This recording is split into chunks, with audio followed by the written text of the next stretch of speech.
than in the case of Nancy Guthrie. To a casual observer, this is a missing persons case from a quiet street in Columbus, Ohio. But to those of us who have spent decades in the halls of the Department of Justice, this looks like something far more sinister. It looks like a strategic, targeted removal of a federal witness in the middle of a $32 billion national security crisis. Let's be precise. We aren't just talking about money. We are talking about the rule of law.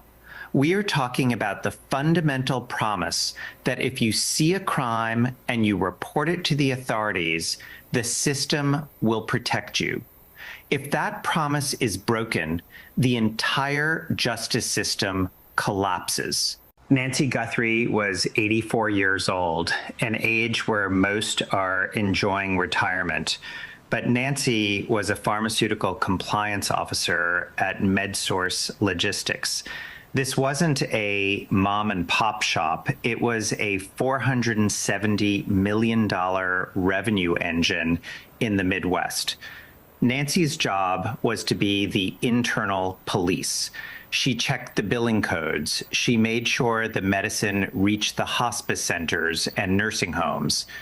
In March 2025, Nancy's forensic analysis triggered an internal red flag. She noticed that 3 specific nursing facilities in Southern Ohio were ordering narcotics, oxycodone and fentanyl, at levels that defied logic.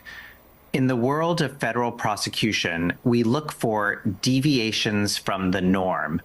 This wasn't just a deviation, it was an explosion. Nancy did exactly what the law requires. She took her findings to her supervisor. And this, for any prosecutor, is the point of origin for the conspiracy. When her supervisor dismissed these as clerical errors and ordered her to process the payments, the company crossed the line from negligence to criminal intent. They had been put on notice that fraud was occurring, and they chose to accelerate it. By June 2025, Nancy's shadow investigation revealed a network of 17 facilities across Ohio, Indiana, and Kentucky. The scheme was sophisticated. It used mirror billing, invoices that matched purchase orders, delivery confirmations with forged signatures, and electronic health records that looked perfect on the surface. But Nancy found the physical gaps. She noticed delivery trucks arriving at 3 a.m. She found signatures for doctors who had been dead or retired for months. She was documenting a $2 million fraud in her immediate circle.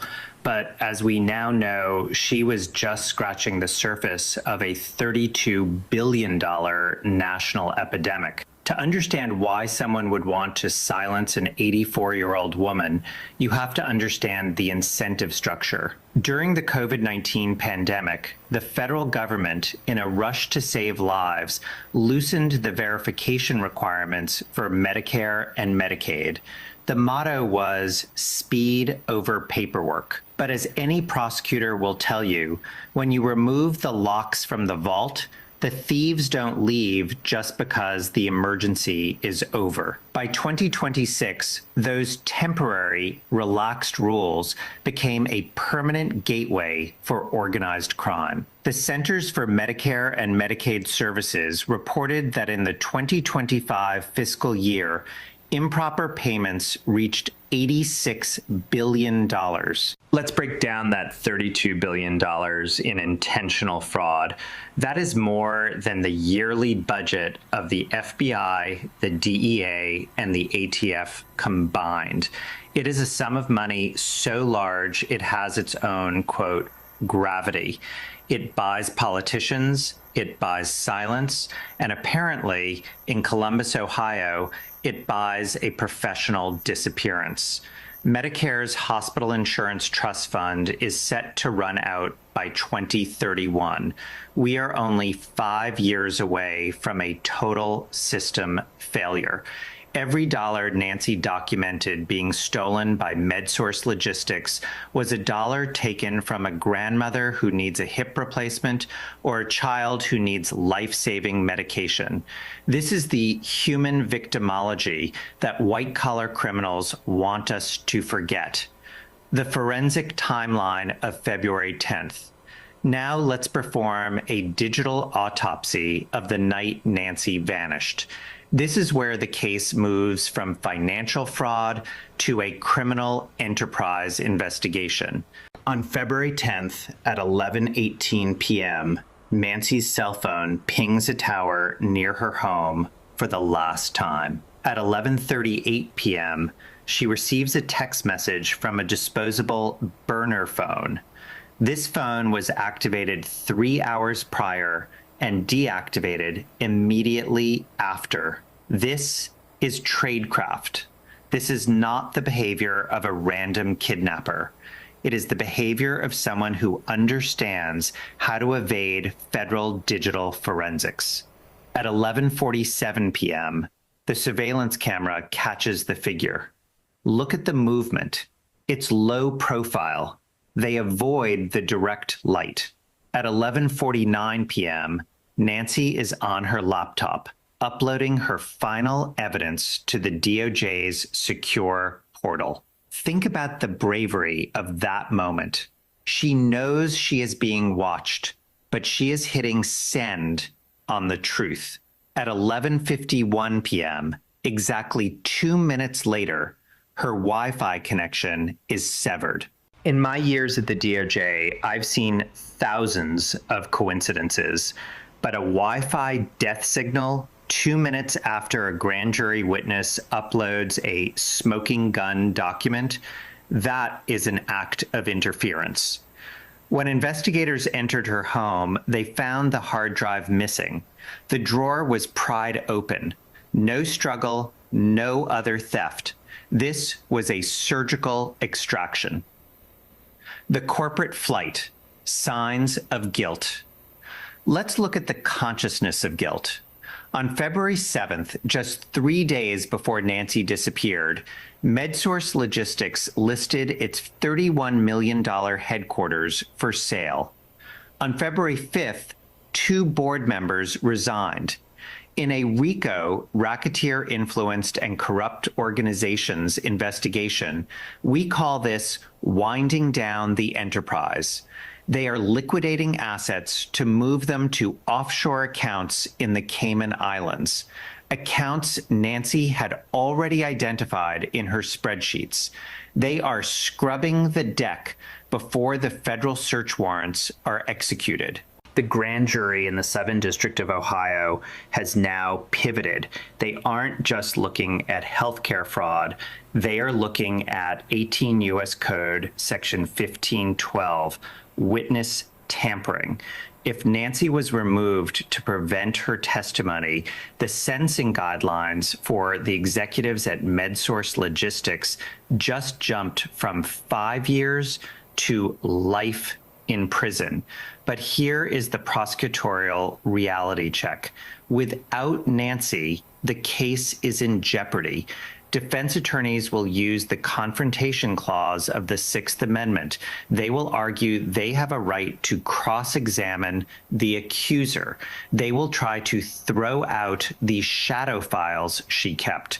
This is why witnesses in these cases are so vulnerable, because the system's own rules can be used to reward the very people who silence them. Why is this happening? Because the risk-reward calculation is broken. In 2024, the government only recovered $4.2 billion out of $86 billion lost. That is a 5% recovery rate. If you are a criminal, those are great odds. You have a 95% chance of keeping your stolen billions. Congressional committees have held 17 hearings. They talk about AI monitoring and real-time verification, but talk is cheap. They've increased funding by only $300 million, a drop in the bucket. The lobbying groups for healthcare providers fight every new regulation, calling it burdensome. But you know what is burdensome? Being an 84-year-old woman who has to act as a one-person FBI because the federal systems are too slow to catch a $32 billion theft. The logical conclusion and the verdict. So what is the definitive news? Based on the forensic evidence, the person of interest in the video is almost certainly a professional contractor hired to secure the missing hard drive. The text message at 10:38 p.m. was likely a distraction or a lure. The disappearance of Nancy Guthrie is a direct result of her cooperation with the DOJ's criminal division. My analysis as a former prosecutor is this. The DOJ is currently facing a critical integrity failure. If they cannot find Nancy, or if they cannot prosecute MedSource without her, it will mark the end of effective healthcare oversight in the United States. It will signal to every criminal enterprise that witnesses are fair game. We must demand more than tips and hotlines. We must demand the takedown of the shell companies in Nevada and Delaware that Nancy mapped out.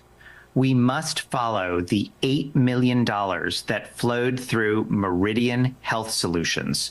The truth isn't just out there. It was in Nancy's hands on February 10th.